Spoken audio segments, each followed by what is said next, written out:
ఎలా చూడాలంటారు? ఏపీలో ఒకవైపు పాలిసీస్ వాటి ఇంప్లిమెంటేషన్ పైన జరగాల్సిన చర్చ, జత్వానీ ఇష్యూ, వైసీపీ పరిపాలనలో జరిగిన అరాచకాలు ఒకవైపు తెర మీదకి చూపిస్తూ, మరోవైపు ఈ కాలేజెస్లో నిన్నటికి నిన్న గుడ్లవల్లూరు ఇష్యూ నైట్ అంతా కూడా అక్కడ తీవ్ర స్థాయిలో ఆందోళన, విద్యార్థులు ఏకంగా యువతులంతా కూడా బయటకు వచ్చి స్లోగన్స్ చేస్తూ ఉన్నారు, వి వాంట్ జస్టిస్ అని చెప్పి.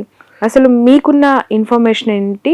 ఆ కాలేజ్లో ఏం జరిగింది? దాని వెనక ఒక పెద్ద పొలిటికల్ లీడర్ కూతురు ఉంది, లేదంటే కుమారుడు ఉన్నారు ఆ ఇష్యూలో, అందుకే దాన్ని బయటికి రానివ్వట్లేదు అనే ఒక వార్త కలవర పెడుతోంది. ఎలా చూడాలి దాన్ని? అంటే ఇంకా ఆడపిల్లలు సేఫ్ ఎక్కడ ఉన్నారు?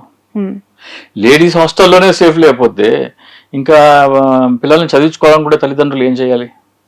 ఇప్పుడు సిటీలో ఉన్న వాళ్ళకంటే ఇంటి దగ్గర కాలేజ్ ఉంటే వస్తారు వెళ్తారు, కానీ అందరికీ ఆ వెసులుబాటు ఉండదు కదా. పల్లెటూరు నుంచి వచ్చి చదువుకోవాలంటే కంపల్సరీ హాస్టల్స్ లో ఉండాలి. హాస్టల్స్ లోనే సహ విద్యార్థిని ఒక వాష్రూమ్ లో పై కెమెరా పెట్టి దాంతో 300 పైగా వీడియోస్ షూట్ చేసి అవి వాళ్ళ మీద చర్యలు తీసుకోమంటే మీనమేషాలు లెక్కించడం అంటే డెఫినెట్ గా వెనకాల ఎవరో పెద్ద హస్తం ఉంది, వెనకాల ఎవరో పెద్ద చెయ్యే ఉంది.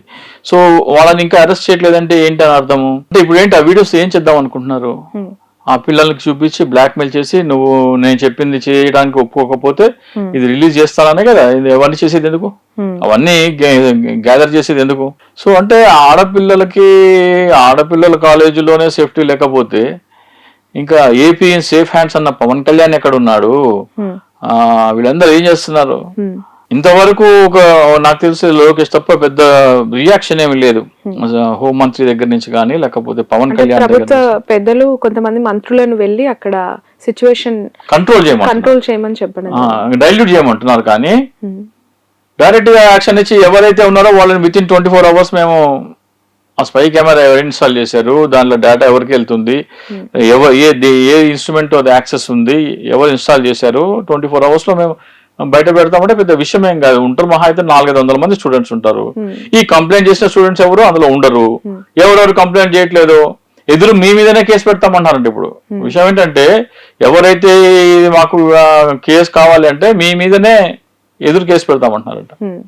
సో పవన్ కళ్యాణ్ గారు సుగాలి ప్రీతి అంశంలో అసలు మున్నీరు అయిపోయిన పవన్ కళ్యాణ్ గారు, ఆయనకు మరి చీమ గుట్టినట్టు కూడా లేదేంటి? ఒక ట్వీట్ లేదు కనీసం. ఆయన వెళ్ళేసేసి అక్కడ కూర్చుని నాకు ఐ వాంట్ జస్టిస్ అని అక్కడ కూర్చోవాలి కదా. డిప్యూటీ సీఎం వెళ్ళగలుగుతారా? ఎందుకు డిప్యూటీ సీఎం అంటే నేను అసలు ఆంధ్రప్రదేశ్ లో నేను అంటే అధికారంలోకి వచ్చిన తర్వాత ఒక పవన్ కళ్యాణ్ అభిమానులు ఉన్నారు.